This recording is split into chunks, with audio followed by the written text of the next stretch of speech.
Hi Jill, and thank you for joining me today for a chat. Thank you, my pleasure. Jill, let's start with you first. Tell me about yourself. What makes you happy? Lots of things. I love nature. That's probably a big thing.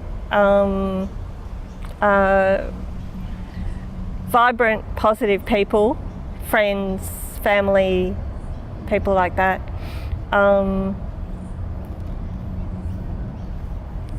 Lots of things. Sunshine. It's a wonderful day today. I wasn't too hopeful for the weather, but this is great. I've got cats. I've had cats most of my life, and I really love my cats. Let's talk about your work as a tool for change. What are your projects about, and what is their mission? My main focus is the environment. And at the moment there's lots of issues. There's federal issues and state issues in New South Wales, and there's lots of them. And we have an election coming up at the end of March, so there's a big focus on the state. I also live in Ryde Council area, and there's a lot of issues with that council. The council went through an ICAC investigative process, and it's still ongoing, and now we're facing a by-election, and that'll happen in February, so there's a local government focus as well. And I work at Manly Environment Centre, so we have a focus on the Manly area because it's the seat held by the Prime Minister and the Premier, so there's a lot of focus on Manly. As we say, Manly is the centre of the universe. So there's lots of things going on, and there's lots and lots of issues going on, and trying to keep on top of it and work out what to do with each issue as it pops its little head up is a real challenge sometimes. And when you've got about 3 or 4 things going on all at once, it's a real challenge. So your projects are about environment, and is it about lobbying or changing policy? There's a lot of things. In Ryde we do a lot of lobbying. I'm also politically active locally, so there's that as well. I'm involved in advisory committees in Ryde, and trying to get them out of the 19th century and into the 21st century is damn hard. On a state level, I'm involved in lots of community groups trying to lobby, but the politicians are not listening. So it becomes political, and trying to do things politically to get the state government to listen, at least to do something, is really hard. But then now there's the political side is going to kick in at the end of January with the focus on the state elections, so you can really push the politicians saying, hey, this is not good enough and this has to change. And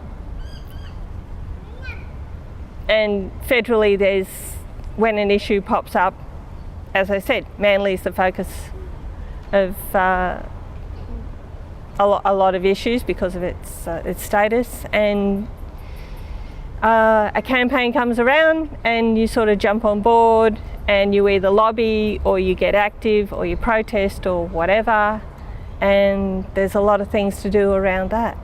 As part of the Manly Environment Centre and your projects in Ryde, what is the change you want to make in the world and in your community? In Ryde, the obvious change is political, and with a focus on the environment to drag them out of the 19th century and into the 21st century. With the Manly Environment Centre, we cannot be politically active because we are part of council, so we can't go out there protesting against the mayor. It's not a good look to go protesting against the Premier or the Prime Minister, but we can assist the community who want to. and that's part of our role, to be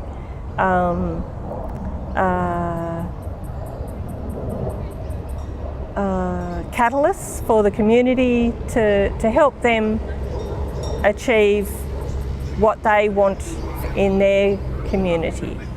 And we can do that in various ways, supply them with resources, contacts, all sorts of things, anything to do with the environment and resources that they may need.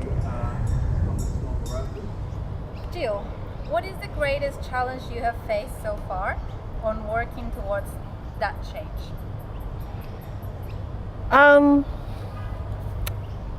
Lots of obstructions come into play with all sorts of things. There's political obstructions, people who really don't have any understanding of my point of view or my friend's point of view.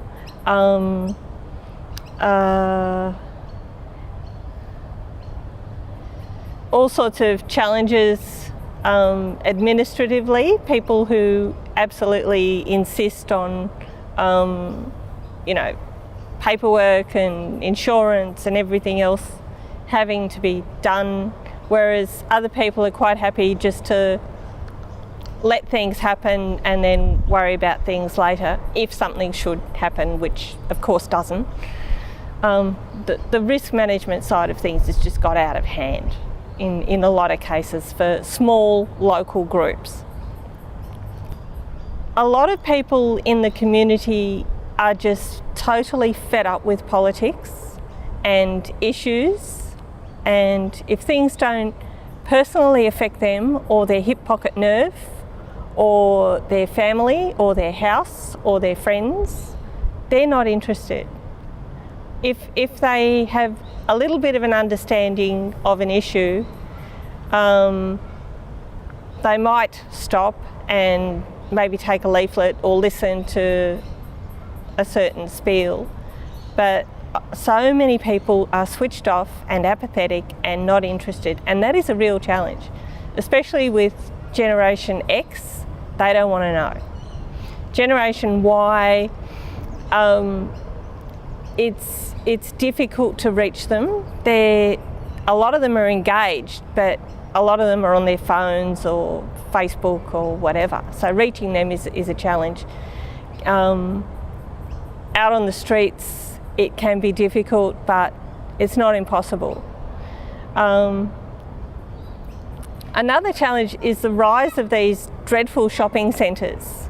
They buy up large amounts of land, they put the entire shopping centre on private land. Getting access to places like that is impossible. They don't want to know about political issues, political parties, anything to do with the community that's not you going in there, renting a space and selling something.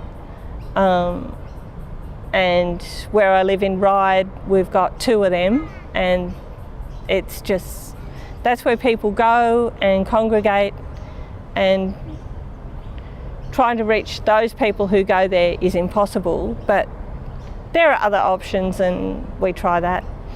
But that's a growing trend all around Sydney, that these dreadful shopping centres, they buy up the whole block, people drive in, they do their shopping, whatever, they drive out and you cannot get to them. And that a lot of people don't go to what was known as the high street, a small local shopping centre, and trying to reach people that way is a lot easier. And that's the good thing about Manly, that it's still accessible, whereas a place like Warringah Mall, it's just out of bounds. You really cannot get to people there.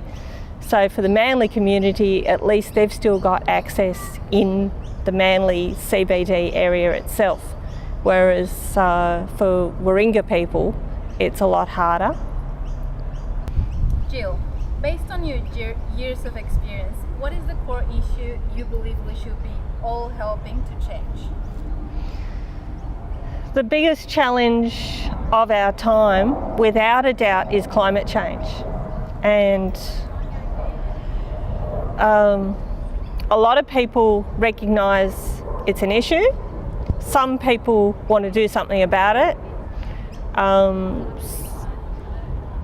A lot of people are only willing to do a little bit about it, but there's a very small minority who, number one, either are sceptical about it, deny it, don't want anything to be done about it, or are obstructionist to people who do want to do things about it. And that's a challenge. It's this very small minority, a few of them with big mouths, who are making it very difficult for a lot of people to do things. And change has been at a snail's pace for quite some time, even though there's a lot of groups and a lot of people trying very hard to do things. Progress is being made, but slowly. And unfortunately with this issue, we need rapid change, and we need it now. And it's got to be done. So that's one challenge for a lot of environmentalists right around the world. It's, you know, in Manly, it's a focus, and there are obstructionists, but things can be done. And how can we all participate in that change? What is the best way to support your work, your projects, or your causes? First thing is to find a local environment group, or in Manly, the Manly Environment Centre. Find out for yourself what the issues are, what needs to be done, and what you can do to do something, even if it's small, like recycling, and looking at your own energy usage. You know, use more public transport, use the car less. Look at the amount of electricity you are using, who your provider is, what sort of power you're using, whether it's dirty black coal power or whether it's clean green power. You might even think of getting some solar panels, and really it's very affordable. A friend of mine did some research into it recently and found that $2,000 can get you a working system on your roof that can power your whole house, and you've got clean green power, and you're not paying dirty electricity companies a lot of money for their excessive dirty power. So start small, find out what things can be done, what you can do, and then once you've sort of worked out your own situation, what can be done at a larger level. As I said, we've got a state election coming up. Climate change is going to be on the agenda. We have a new Environment Minister, Rob Stokes, who's from the Northern Beaches. He has said early on in his ministerial position that he wants to see New South Wales as the California of Australia. Now, he hasn't done anything since becoming minister, but we have an election, so political change will be on the agenda, and a lot of people will be holding him to his words, not just on climate change issues, but also on marine park issues. Cabbage Tree Bay is in Manly. A lot of people are involved in it. A lot of people want to see it, the status as a no-take reserve, gazetted. It's in draft form at the moment. It hasn't been properly gazetted. And a lot of people don't want to see boats in the area because they're divers and snorkelers and swimmers, because it is such a beautiful marine area, and it's so special. And there's going to be a lot of focus on Cabbage Tree Bay locally, and the Manly Environment Centre is heavily involved through the volunteers of the Friends of Cabbage Tree Bay. So there's lots of things that are going to be going on there. There's also the container deposit legislation. The Total Environment Centre have a campaign running on that for shops to sell drinks at 10 cents above their cost at the moment, and a deposit refund scheme could be put in place to reduce litter and make recycling percentages increase from I think it's a lowly 40% at the moment to probably 90% if that legislation comes in. So there's lots of things that people can do to get active and to look after the environment and to have a positive impact on the massive issue of climate change. And Jill, I'm curious as to where your inspiration and motivation to do what you do comes from. A lot of people. Early on it was the Franklin campaign in Tasmania. I was a teenager when that happened. And the thought of losing that forest to become just another dam and just another lake for just another hydro system in Tasmania, when it was obviously pristine and beautiful and irreplaceable, was just galvanising. And then I moved to Queensland years later, not long after the wet tropics had been gazetted World Heritage. And there were still idiots who were hell-bent on chopping down rainforest. And that just got me. Yes, they had no understanding of what they had. I think at the time, 5% of, no, it was less. It was less than 1% of Australia was rainforest, and these morons wanted to cut down rainforests, like really. And there's, endangered keystone species that were really seriously going to be affected by their actions, and you just couldn't let it happen. And you had to get active and try and protect small blocks of coastal land that could be developed for anything, and try and make people and councils and governments see sense. And a lot of wonderful people in far north Queensland working to help save small bits that really should have been part of the national parks and part of the World Heritage Area that were, for whatever reason, just outside the boundaries. Here in Sydney, a lot of wonderful people. The Wilderness Society have had and still have some fabulous people. Mal Fisher from the Save the Manly Dam campaign and his partner in crime, Chris Barry. As I said, people at the Wilderness Society, the wonderful people at Greenpeace, Rochelle Porteous, who was working there for quite some time now. Now she's the mayor of Leichhardt again. She's fabulous. And probably at the moment, our wonderful manager at the Manly Environment Centre, Judy Rises. She's been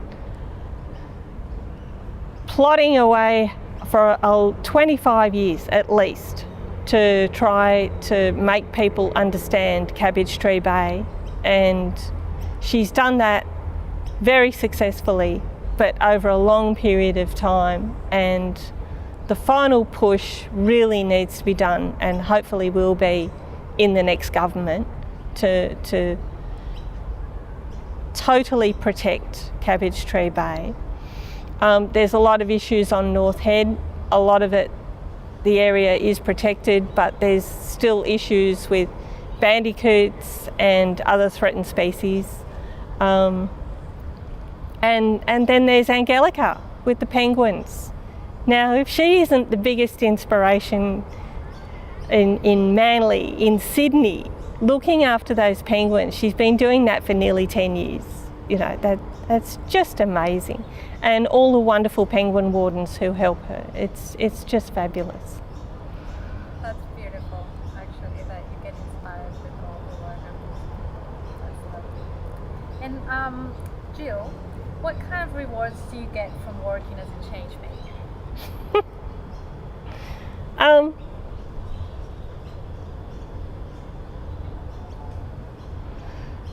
Well, I have to own up that I get paid, so that's the financial reward is there, so that's really good, but there's so much more. To go down to Manly by the wharf and see the little penguins come in at night, and they waddle in and this big, and they're just so cute. And to be with the penguin wardens when the penguins come in, like, that's just priceless. It's just fabulous. And then you can wander around Manly to Cabbage Tree Bay and just, you just look out at Shelley Beach and Cabbage Tree Bay, and you can't see everything standing, but if you get in the water and you snorkel or just swim around there and see all the biodiversity in Cabbage Tree Bay, and if you're not moved by that, then there's something wrong with you.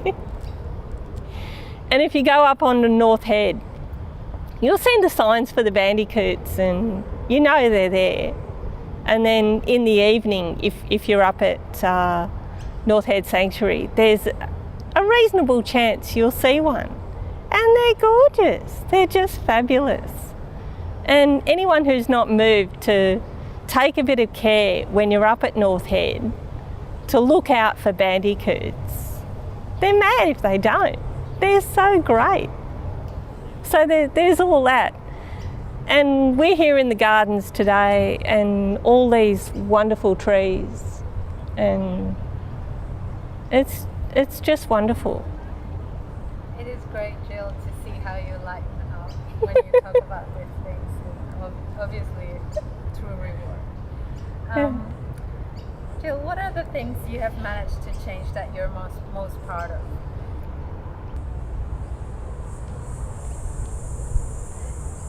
It's been really small incremental change. You think that, you work so hard to achieve something, and in Ryde we don't think we've actually done too much because there's just been so many obstructions. And if you lose, you've just got to let it go and move on. But there's so much that can be achieved, and slowly people are beginning to understand what needs to be done and how to do it. But the change is so slow and so incremental that you think, sometimes it's one step forward and two steps back, and sometimes you really don't feel like you're doing too much. But when you get volunteers, we have so many volunteers at the Manly Environment Centre, and they're all wonderful. And you're making some sort of impact on their lives, and hopefully giving them a bit more information and a bit more awareness of what the situation is. And sometimes the penny drops and they think, yep, okay, I can do something a little bit different, I can do something a little bit better, and we get some change. And that's also true for society, but it's so slow. The changes just seem to be so slow. At least in Manly, we've got quite a lot of people who recognise that the beach is part of their life. The beach is part of their lifestyle, not just them, but their family and their friends and their neighbours and all the people who come to Manly. So there's a certain respect and regard for the beach environment.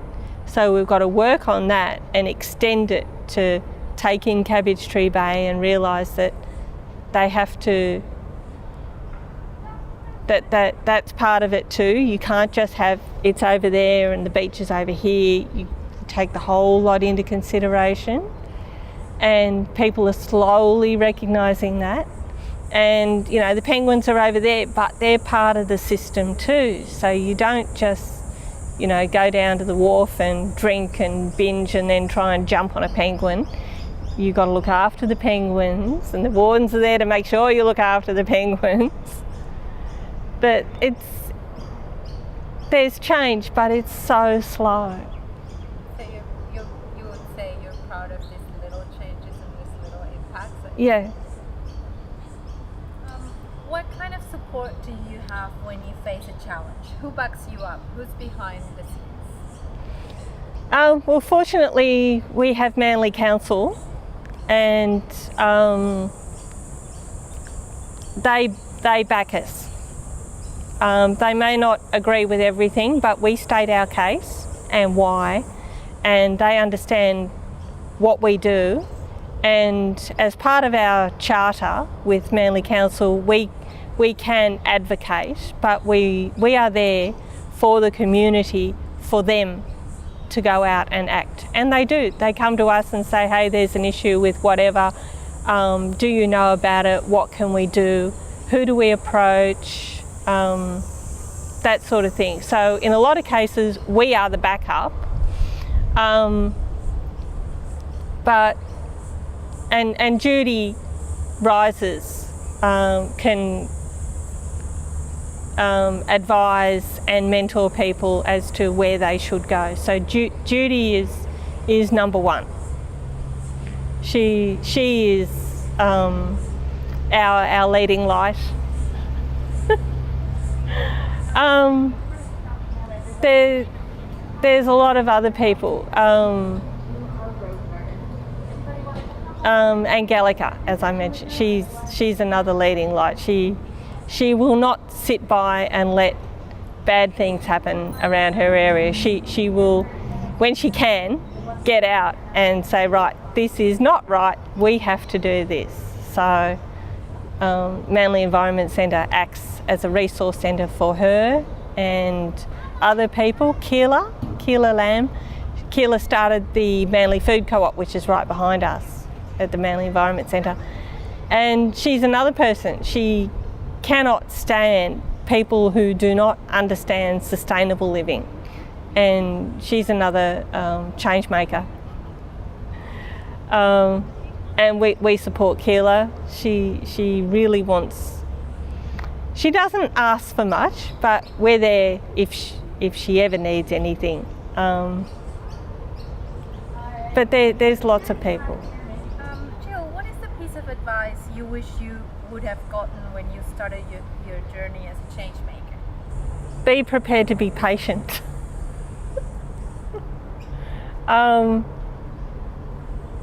When change does happen, sometimes it can happen really fast, but they're rarities.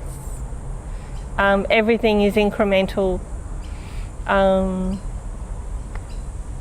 Sometimes you might get a lucky break and something that you've been working on for a long time, something happens and there's change. But mostly it's just a hard slog and long and slow progress. And 10 years is roughly a time span for something to change, especially with government. Nothing changes in a hurry. Even if they promise the earth, you can still be waiting for something in 10 years. But sometimes things just happen like that, and there is instant change, and sometimes it's good. So patience, as they say, is a virtue. And you really have to be patient because nothing will happen in a hurry. And if you had one piece of advice to someone just starting out, what would it be?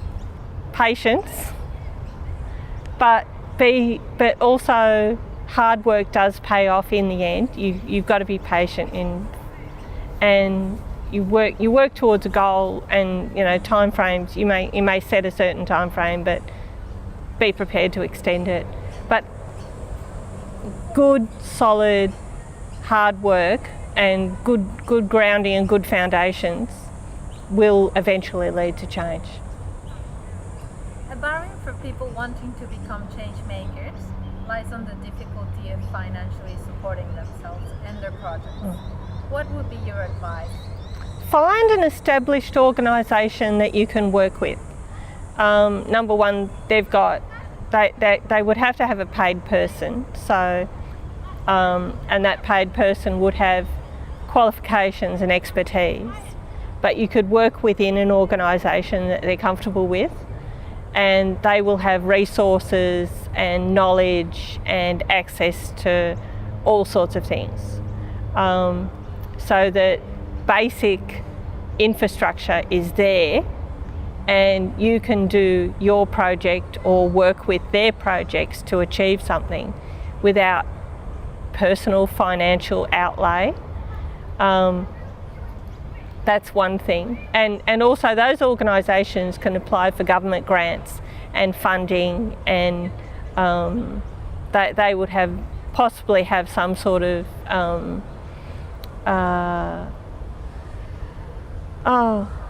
beneficiary support from people who donate money and give financial and in-kind support. So that financial side of things is taken care of, and then you can just sort of go in and work with them, or sell them your idea that they may be interested in. But the infrastructure, the support systems are there and they're in place. So work with established groups. Don't try and start from scratch with a new organisation that nobody's heard of, nobody knows about. It doesn't have the branding and the recognition that established groups have, even though you might want to go and do your own thing. But at first, at least, start out with some established organisations. It's just a lot easier, and things can be achieved through established organisations. And finally, how do you envision your legacy?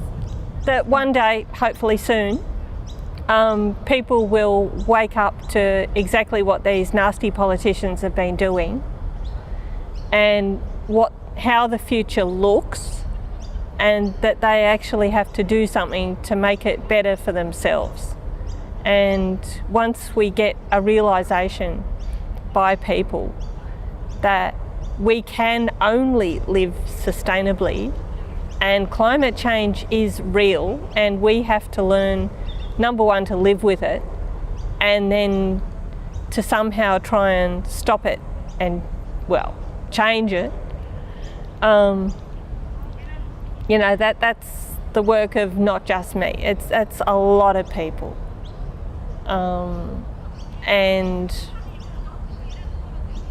that will be a legacy, not just me, but a lot of people. But that is going to take time.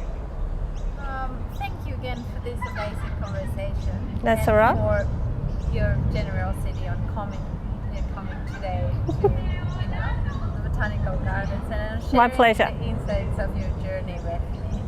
I wish you all the success on your current and future projects, and congratulate you for the fantastic work you do on making of our community and planet a better place.